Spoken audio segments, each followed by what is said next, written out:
Newt Gingrich reminded us last night just how clueless he can be. He kicked off his speech to a Republican crowd with one of his favorite attacks on Obama. Barack Obama is the best food stamp president in American history. Now, after dredging up that line that drew the ire of the black community, last time he said it, he offered up this gem. No administration in modern times has failed younger blacks more than the Obama administration. Next, he argues Republicans can win the black vote away from Obama. All it takes is the courage to talk to black people. We have to have the courage to walk into that neighborhood, to talk to that preacher, to visit that small business, to talk to that mother. And we have to have a convincing case that we actually know how to create jobs. Just the courage to talk to black people, then they'll vote Republican. Look, good luck trying to win them over with your economic plan of tax cuts for the rich and cuts to welfare. And the morning they believe that, you're going to see margins in precincts you've never dreamed of decide that there's a better future. It takes courage, it takes hard work, it takes discipline, and it is doable. So while there's huge unemployment in the black community, the correct idea is to shred the social safety net, and then you'll win black votes. But hey, don't worry, the millionaires get more tax cuts. Yeah, brilliant. How'd you come up with that? That's one of those ideas that are too large that Newt Gingrich talks about. All right, let's bring in somebody that knows a lot about this. Joining me now to talk about it, Reverend Al Sharpton, founder and president of the National Action Network.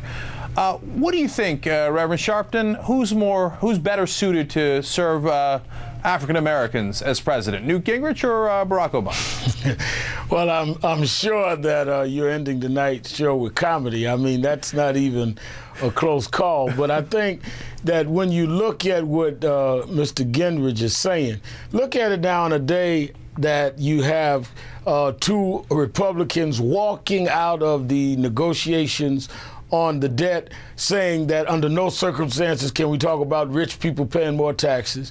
On a day that New Jersey, led by a Republican governor, changes collective bargaining and increases pensions, a disproportionate amount of those public workers black.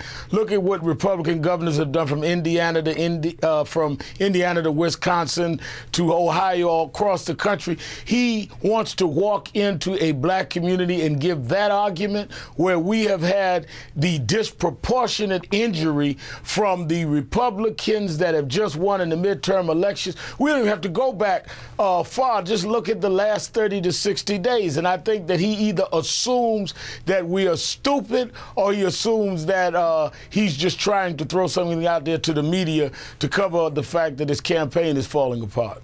You know, that's the thing I can't understand. Does he really believe that? Does he think that he can go into, you know, as he says, into black neighborhoods and say, all right, guys, look, if we give more money to the rich, they'll create jobs, and then you'll have jobs. Like, can he actually believe that people are going to be that gullible after 30 years of this so-called trickle-down economics, where we now have 16% unemployment in the African-American community? Well, clearly, as you said, we're dealing with over 30 years of the Reagan trickle-down economic theory that we've never gotten the trickle. We did get the down.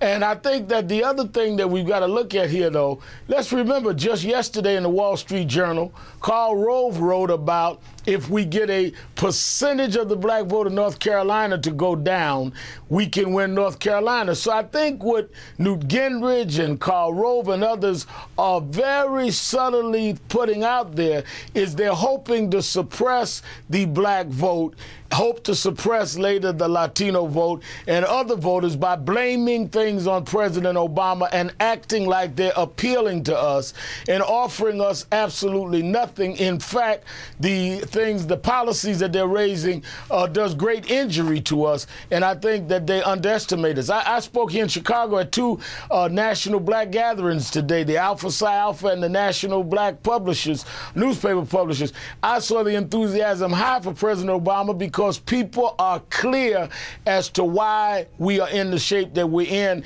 and we need to go in the direction opposite of those that put us in this bad shape. All right, well, two things about that. One, I want to show people Newt Gingrich's policies that you're referring to. For example, he wants to try to end affirmative action. He's advocated increasing drug sentences. Yeah, that'll be lovely. And favored cuts to social spending to fund prison construction. More prisons, less social spending. Again, he's got to be on a different planet to think that that's going to appeal to the African-American community. But when you mentioned the word subtle, right? And I wonder what subtle messages he's trying to send. He keeps talking about how Obama's the food stamp president. He said he would have like a Texas-like policy and Obama would have a Detroit-like policy.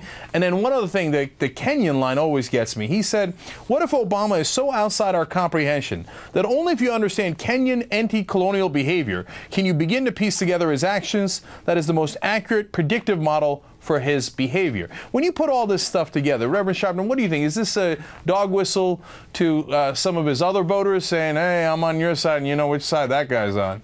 Well, clearly it's a dog whistle. I mean, can you imagine Mr. Gingrich going in any African-American community, or really any community, with a pro-colonial campaign, or going talking about we don't need to help people that are poor and may need help from government? I mean, is this what he's going to campaign on? He can be my guest. Again, I think that they're hoping not to get black votes, but to suppress black votes and suppress others in this blame Obama and to try and use all kinds of games to do it in every community. I think the reality is it will not work because I think people are very clear on where the injury is coming from. But I think the audacity of even saying that is something that insults us. And I hope they keep saying it because I think it will incite people to come out and vote to maintain their own self-respect and to say, wait a minute, I'm not going to, on top of being injured, be insulted as well. All right, Reverend Al Sharpton, clear as always. Thank you for your time tonight. Really appreciate it. Thank you.